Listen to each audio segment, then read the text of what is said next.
대학교 때 같은 과에 다니던 한 친구에게서 들은 이야기입니다. 어느 날 이 친구가 버스를 탔는데 버스에 한 외판원이 탔다고 합니다. 그 외판원은 빚을 팔았다고 하는데 그 빚을 팔면서 좀 이렇게 자신감이 없어 보였다고 합니다. 그러면서 이제 빚을 얼마나 강한지를 보여주기 위해서 이렇게 구부려도 부러지지 않고 이쪽으로 구부려도 부러지지 않고 라고 말하는 순간에 그 빛이 동강 부러져 버렸다고 합니다. 그러니까 그 다음부터는 더더구나 자신이 없고 또 정말 부끄러운 모습으로 그 빛을 팔고 내렸다고 합니다. 어떤 경우에 이렇게 자기 제품을 팔지만 자신감이 없는 사람들이 있습니다. 그런 경우 어떤 경우는 제품 자체가 부실해서 그런 경우도 있을 수 있고요. 또 어떤 경우는 그 빚을 팔긴 하지만, 그 물건을 팔긴 하지만 자기 자신이 그 물건에 대한 확신이 없을 수도 있습니다. 또 어떤 경우는 약간 사기꾼 같은 모습으로 자기 제품이 분명 문제가 있고 불량함에도 불구하고 그 마음을 감추고 정말로 이 제품이 좋은 제품이냐 파는 그런 사람도 있곤 합니다. 우리가 그리스도인으로서 복음을 전하고 증거하는 사람으로 살아간다는 것은 어떤 의미에서는 참 외람되긴 하지만 왼바라는 모습과 같지 않을까 생각이 되어집니다. 우리가 복음에 대한 확신이 없다면 그 복음을 증거할 때 있어서 정말 담대히 나아갈 수 없을 것입니다. 어떤 면에서 우리가 전도하는데 두려워하는 것은 우리가 가진 복음을 너무나 확신이 없고 가볍게 생각하거나 그 복음이 진정으로 진실되어짐을 우리 자신이 확신하지 못하기 때문은 아닐까요? 또 우리가 그 복음에 대해서 확신을 가지고 증거하려면 우리 자신이 그 복음을 맞춰 살아가야 합니다. 마치 어떤 물건이 좋고 건강식품이 좋다고 이야기를 하지만 그 건강식품을 전혀 먹지 않는 사람이 있다면 그 사람은 그 건강식품이 자기에게 좋다라고 이야기할 수 없을 것입니다. 그것은 거짓입니다. 우리가 그리스도인으로 살아갈 때 있어서 우리가 가진 확신을 가지고 살아가는 것은 아주 중요한 의미를 지니고 있습니다. 오늘 본문은 계속해서 그것을 이야기해 줍니다. 13절에서 너희가 열심으로 선을 행하면 누가 너희를 헤아리요 라고 되어 있습니다. 우리가 복음에 대한 확신을 가지고 또 우리가 하나님 나라에 대한 소망을 가지고 정말로 살아간다면 그것은 곧 이 세상에서 선을 행하는 것입니다. 또 선을 행하되 적당히 행하는 것이 아니라 열심으로 선을 행하는 사람이 되어야 할 것입니다. 그럴 때 세상에서 우리가 가진 복음에 대해서 잘 알지 못한다 할지라도 그들도 우리 삶으로 인해서 우리가 살아가는 방식으로 인해서 우리를 칭찬하고 인정해 줄 것입니다. 이미 이전에 다뤘던 본문처럼 악을 악으로 갚지 않고 오히려 선을 베풀 때 우리 삶은 다른 이에게 밀미를 주지 않습니다. 또 해함을 받지도 않습니다. 그러나 자주 우리는 우리 악함으로 인해 고난이나 고통이 임하면서도 왜 우리에게 이런 고난이 임하는 것이냐고 하나님께 따지고 부르짖곤 합니다. 또한 우리가 선을 행함이 세상이 두려워서가 아닙니다. 우리가 악을 이기고 세상에 대해 복음 전함에 있어서 방해받지 않기 위해서 선을 추구해야 하는 것입니다. 종종 교회나 성도의 바르지 못한 행동으로 인해서 교회가 비판받고 복음 전파에도 비판을 받는 경우들이 얼마나 많습니까? 꼭 거기까지는 아니더라도 우리가 바르지 않게 행동해 놓고선 남을 비판하고 또는 판단하고 남에게 책임을 전가할 때가 얼마나 많습니까? 우리는 선을 행하는 그리스도인이 되어야 됩니다. 그것도 적당히 아니라 열심으로 선을 행해야 합니다. 14절에서는 한 겹 더 나아갑니다. 우리 하나님 앞에 바르고 세상을 대하여도 의를 행함으로 어떤 때는 고난받는 경우도 있습니다. 앞선 본문처럼 정말 그렇게 열심으로 살았음에도 불구하고 고난을 받고 남이 부당한 비난을 받을 때가 분명히 있습니다. 특히 우리가 의를 행하기에 받는 고난이 있습니다. 세상은 우리가 의를 행한다고 공격하고 핍박하곤 합니다. 우리가 신앙의 경건을 행할 때 세상을 공격하곤 하며 사회적으로도 우리가 악을 고발하고 우리 의로운 일을 행할 때 조직이나 또는 정권 차원에서도 어떤 때 그 일을 행하는 일을 핍박하는 그런 시기도 있었습니다. 그럴 때 우리는 지치고 낭망할 수도 있습니다. 억울함으로 힘들어하기도 합니다. 그러나 말씀은 오히려 이럴 때 복이 있다라고 말씀하고 있습니다. 세상적으로는 미련한 짓을 행하고 어리석은 일을 행하는 것 같지만 우리 하나님은 우리가 복되다고 말씀하십니다. 그러기에 그들의 위협에 무서워해서는 안 됩니다. 그것으로 인해 흔들려도 안 됩니다. 오히려 하나님이 우리를 지키시며 보듬어 주신다는 것을 믿고 믿음으로 나아가야 됩니다. 하나님이 주실 상급을 기대하는 것입니다. 오히려 주님은 그러할 때 우리가 복 있는 자라고 말씀하십니다. 마태복음 5장에 나오는 팔복이 내게 주어진 것입니다. 그런데 이렇게 우리가 복 있는 것에 비해서 세상은 우리를 조롱하면서도 핍박하면서도 그들 자신이 두려워하는 것이 있음을 보게 됩니다.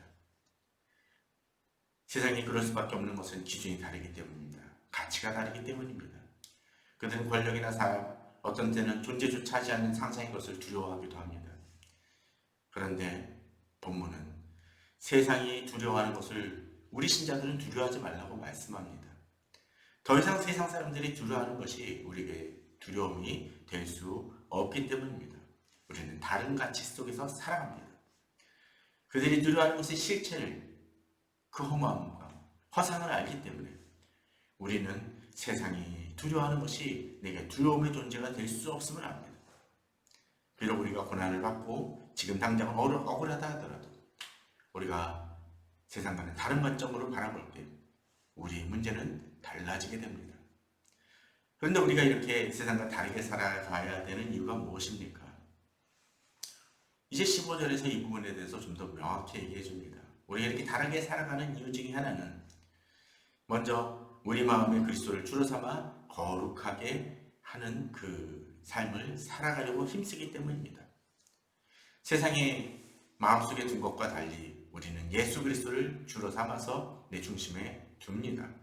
그 믿음을 가집니다.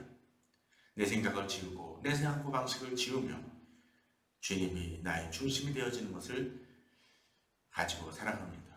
마치 안드로이드 폰도 있고 또 맥을 기준으로 하는 아이폰도 있는 것처럼 겉으로 보기에는 별반 휴대폰이고 전화를 거는 것 같지만 그 OS가 완전히 다르고 방식도 다른 것처럼 우리는 세상과는 다른 가치 속에서, 판단 속에서 살아갑니다.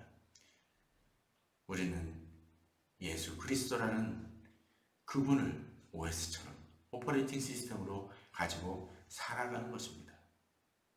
또 그것은 그냥 믿는 것만이 아니라 거룩하게 하고 있습니다. 내 자신이 주님을 통해서 거룩해야 됩니다. 그저 믿는 것만이 아니라 교회만 다니는 것이 아니라 나의 삶 전체가 바뀌어야 되는 것이죠. 그렇게 믿음으로 나아갈 때 세상은 우리가 가진 소망에 관한 이유를 물을 수 있습니다. 왜 저 사람은 낭망하지 않고 절망하지 않고 언제나 긍정적으로 믿으면서 살아갈 수 있을까? 그 이유가 뭘까? 라고 묻는 이들이 있을 것이라는 것입니다. 그렇습니다. 우리가 온전히 살아나갈 때, 제대로 살아나갈 때, 거룩하게 될 때, 어둠 속에 살아가는 이들은 우리 속에 있는 빛을 발견합니다. 그리고 그 빛을 물으려고 합니다. 오늘 본문은 너희 속에 있는 소망에 관한 이유를 묻는 자에게 대답할 것을 항상 준비하라고 되어 있습니다. 어떤 얘기입니까? 바로 우리가 정말 그들이 갈망하며 갈구하는 것을 묻는다면 우리는 답변할 수 있어야 된다는 것입니다. 그런데 종종 이 답변을 할 준비가 전혀 안 돼 있는 분들도 있게 됩니다. 믿음이 뜨거운, 정말 내 소망과 또 저 복음에 대해서 말하지 못하는 이들이 있곤 합니다. 그런 측면에서 우리는 전도 훈련이 되어 있어야 됩니다. 언제라도 답변할 수 있는 마음의 준비와 또 증거가 또 준비가 되어져야 됩니다. 복음을 언제든지 전할 수 있도록 그 전할 내용에 대해 준비가 되어 있어야 할 것입니다. 또 무엇보다도 그것을 묻는 이들의 갈망과 목마름을 바라볼 수 있어야 됩니다. 종종 그것을 깨닫지 못하는 이들이 있곤 합니다. 민감성에 깨어 있어야 됩니다. 정작 복음을 전할 준비는 되어 있을지 모르지만 상대의 영적 갈급에 대해 눈이 띄어 있지 않다면 그 복음을 증거할 수 없습니다. 이런 깨어남이 필요할 것입니다. 또 이런 일을 행할 때 온유와 두려움으로 말하라고 합니다. 복음 전파에 열심을 내는 분들이 종종 있습니다. 그런데 이 마음속에 온유가 없는 이들을 봅니다. 그들은 공격적이고 직설적입니다. 부드러움이 없습니다.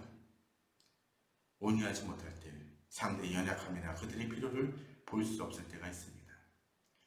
오히려 내게 다가오는 이들을 쉽게 정죄해버립니다. 넌 죄인이다. 그러나 그렇게 심판만 한다면, 판단만 한다면 그들이 주님께로 더욱더 다가올 수 없을 것입니다. 하나님 앞에서 그들이 멸망받을 자라는 것을만 보게 될 것이기 때문입니다.